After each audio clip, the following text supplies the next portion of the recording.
সাবেক DMP commissioner হাবিবের মৃত্যুদণ্ড।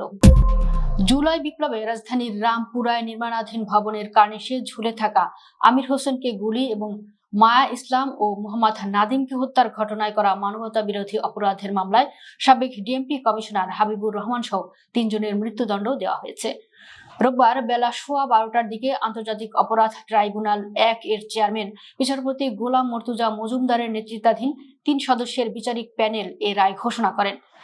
প্যানেলের অপর 2 সদস্য হলেন বিচারপতি শফিউল আলম মাহমুদ ও বিচারক মহিতুল হক এনাম চৌধুরী। মামলার 5 আসামির মধ্যে 4 জন পলাতক রয়েছেন। হাবিব ছাড়া পলাতক অপর আসামিরা হলেন খিলগাঁও অঞ্চলের সাবেক এডিসি রাশেদুল ইসলাম, রামপুরা থানার সাবেক ওসি মশিউর রহমান ও সাবেক এসআই তারিকুল ইসলাম ভুইয়া। এই মামলার একমাত্র গ্রেফতার আসামি পুলিশের সাবেক এসআই চঞ্চল চন্দ্র সরকার। এদিন সকালে তাকে কারাগার থেকে ট্রাইব্যুনালে হাজির করা হয়।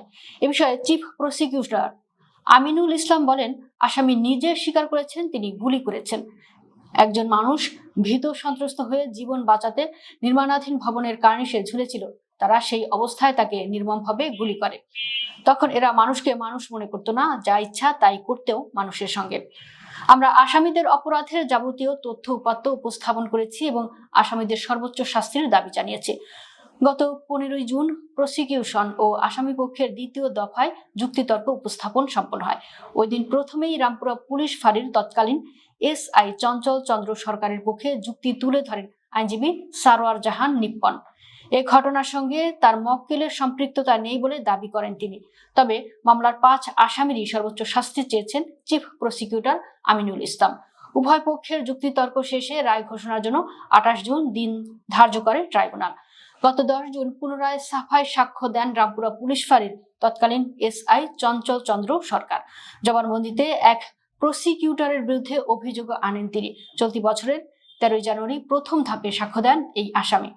গত 4 মার্চ এই মামলার রায় ঘোষণার জন্য দিন ধার্য ছিল, কিন্তু নতুন করে ডিজিটাল এভিডেন্স জমা দেওয়ার আবেদন করে প্রসিকিউশন।